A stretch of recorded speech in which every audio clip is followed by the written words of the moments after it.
Well, another little goodie bag revival in the post today from Gongju, or whatever they call themselves. As you can see, it looks vaguely like a laser kit for a paint station, so I can put my, well, hopefully it will fit my tinlets. I thought this would be handy when you're painting something. You know what paints you need, you can set them up, you've got the little storage space there for your brushes and such like, so you can have everything to hand when you need it, but it's out of the way, so if you're a clumsy tit like me and knock your tin over with the brush in or something. So I'm now trying to set up my sort of knockoff GoPro on a vertical mount there to do a little construction video, so I'm just going to make sure it's all there first. And there is an exploded diagram of the parts. Not exactly complicated. We've got the old Gorilla Glue, so we're going to glue it up. The only bit of damage I've noticed is that's obviously had an impact in the mail coming here, but nothing major considering it's being glued. It's not really worth me messing about. Another little item I purchased is one of these little armrests to help me. They're not megally robust. They have got a height adjustable thing, but it's at the maximum height anyway. This bracket could really do with being up here. I might see if I can take it out, turn it upside down at another stage. We'll see how I get on with it. It's just sort of when you're doing delicate things, you can rest your arm on it. For those of you who don't know, I have a muscle wasting condition called muscular dystrophy, so slowly but surely I'm getting progressively weaker, so I thought it might be useful long term. We'll see how we get on with it. Anyway, I'll set up for this, and if you don't see any more, you'll know there's a bit missing.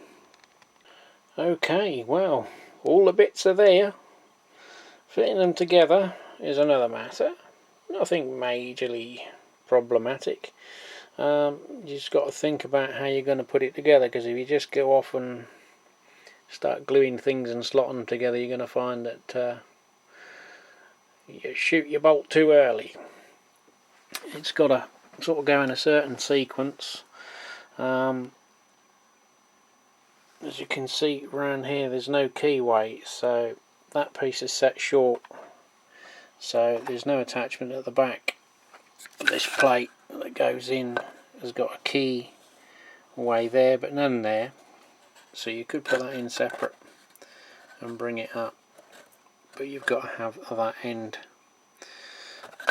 so you need to basically make the box frame and add it in. And the same with these are separate items that key in along the edges and marry up to the underboard, and they share the same slots. Then there's this one for the top, and then again there's the little cross section there, which is the bit at the back there. So what I'm going to do is just use the sides to hold these in place. Set the glue along here. I'm not going to glue the edges. I'm just going to first get these pieces held in place with some glue, let that set up. So I'm going to have to do this in sections and sort of merge it all together in one video. This piece I'm not going to probably glue down. I'm going to use it as it is at the minute just to hold that in form, to keep this all in place while the glue sets. Reason being is obviously if you drop anything down there, you ain't getting it back, because that bit sits there. Now I've disturbed that side wall,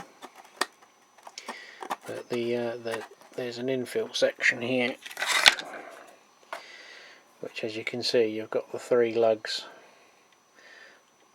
2 sides and the base, so that's got to go in at the same time that you assemble all that section. So I'm going to get this bit done and then build that round on the base. The only issue that I've come across so far is the base has got a slight warp in it, which is accentuated by the fact that when you try and put the front and back sections in. These lugs protrude through the timber. As you can see, there's a bit of play, so if I push that down flat and square there, we've got a gap there. If we do it that way, not quite so bad, but these lugs are sitting proud against this flat board. I have the same issue with the front, but obviously I can bring that overhang in the table. Again, that's something I'm going to have to sort of work round while I'm assembling it, and once all the glue's set I can flip it upside down and just sand them flush. So that's not a major stumbling block.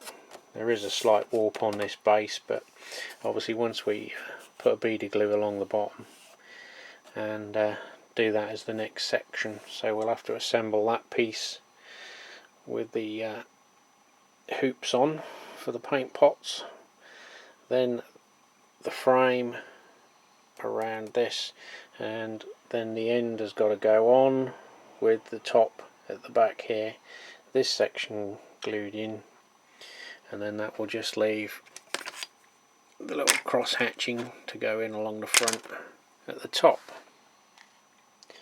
So we'll return shortly.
So we'll start with the next section that's all glued up now.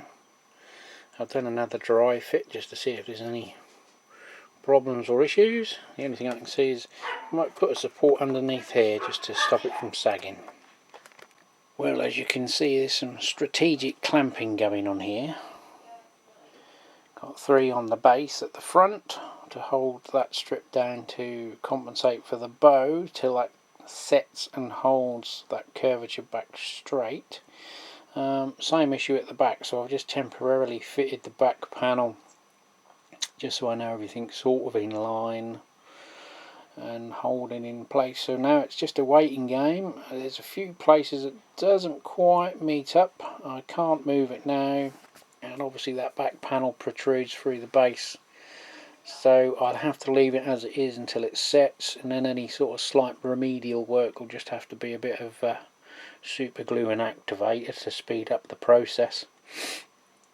Then I think it'll be a move on to mounting the front shelf and the little ledge for the paint storage, and just work out how we can get that in place, and then fit that ends piece. I think will be the last bit. The end and the back will be the main structure, and I think it'll just be the little top piece, the slotted sections that will fit in. Well, I knew that beer would come in handy for something.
Heath Robinson clamping. As you've just seen in the other little sped up clip, I've just used the spacers as rib braces against the elastic bands to give me some tension on this back wall, so that it's got a mating surface for that glue to bond. And I luckily had a piece of sponge that was more or less the right size to just pack underneath there and glue in position, just to stop this from bowing over time. And that's just a case now of waiting for this to set again. I've just sort of braced it and clamped it, propped it up to try and keep it square, and then put the weight of the water on there and the bottle there. So it's just another waiting game again, another hour or so, let the glue set up, and the final bit will just be to put the dividers in the top. I might just have to nip this piece in here. I'll see how it goes, how much play we've got and how loose those bits are, because obviously I'm going to have to bend them just to pop them in place, dot and dab the glue, and then just go round tomorrow just to see if there's any little final places that need a bit of extra adhesion, and she'll be good to go. We'll give it a coat of varnish or something just to seal it up and make it a little bit more durable, and we're cooking. Well, how Heath Robinson is that? Well, be back within a few minutes. We'll see what the end results are like. It's about another hour and a half since I finished gluing, so hopefully, even though the room temperature is not brilliant, the old Gorilla Glue should have done its job, hopefully.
Well, there we go.